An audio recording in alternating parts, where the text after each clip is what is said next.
arrives, no one thinks to tell me. No, but he just... We don't have time for makeup. That blue is too light for television. Is that dark enough? Yeah, it's dark enough. The weight of the world's on him, but does he quit? Nah, he can take it. News vendors always go over there. God, here comes that homeless guy again. I told you, this month's issue still hasn't arrived yet. Why do you care about that right-wing rag so much? Those bastards don't give a damn about you, hold up. Here it comes.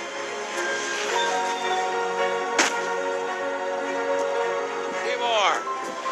Bernie, how's strings? Fine.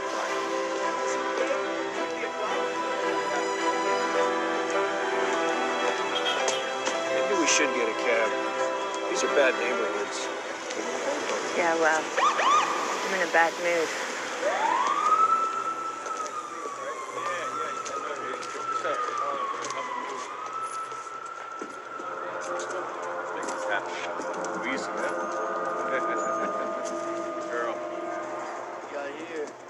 Here's a list of Pentagon-approved no-go areas. Afghanistan will obviously come up, but just play it cool and try not to get into any tight corners. A renowned nuclear physicist who, through a terrible accident, was gifted with extraordinary powers, capable of bending matter to his will. Today, the world knows him as Dr. Manhattan. Welcome.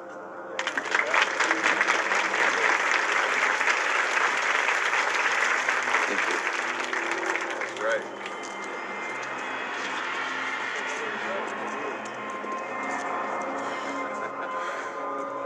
Ms. Black, you have the first question.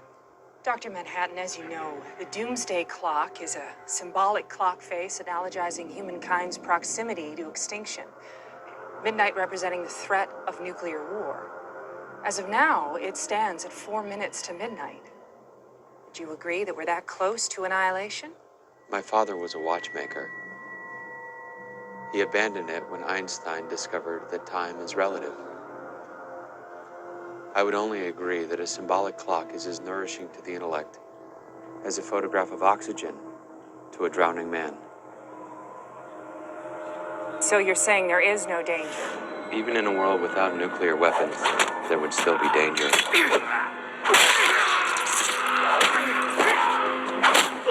Then would you say, as so many claim, that you are in fact a god, given that you see the past and future simultaneously? I can only see my own past, my own future. I am not omniscient. Doug Roth, your question. Speaking of your past, Dr. Manhattan, do you remember a man named Wally Weaver? Yes. We were both physicists together at the Gila Flats Research Base. He died of cancer. He was a good man. How about Edgar Jacobi, also known as the supervillain Moloch? You encountered him several times in the 60s, battles, conflicts. Did you know that he has cancer as well? I wasn't told. And what about General Anthony Randolph? He was your handler when you first started working for the government. Cancer. You're suggesting I was the cause. From where I'm standing, it's starting to look pretty conclusive. Even if that's the case, it's irrelevant. A live human body and a deceased human body have the same number of particles. Structurally, there's no difference. All right, let's settle down, please.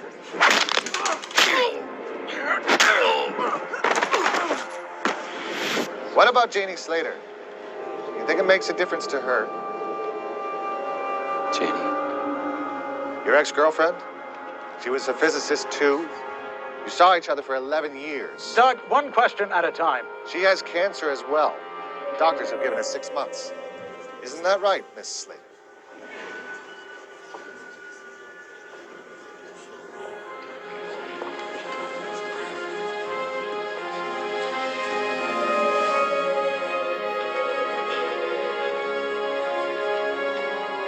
You are the world to me, John. You are my whole life. Do you remember how many times you said you loved me? Janie, I wasn't told. I stuck by you after the accident. I gave you everything.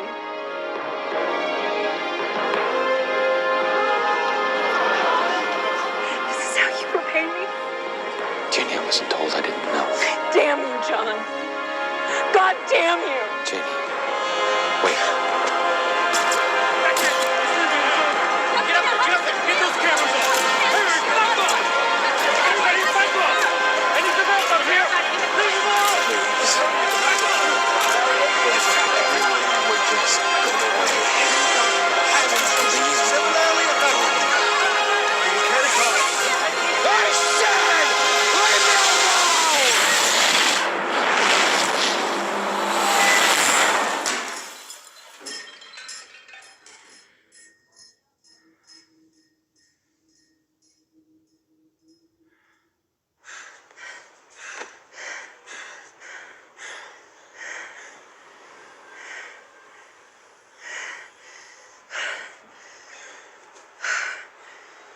Jesus. Us. Getting mugged.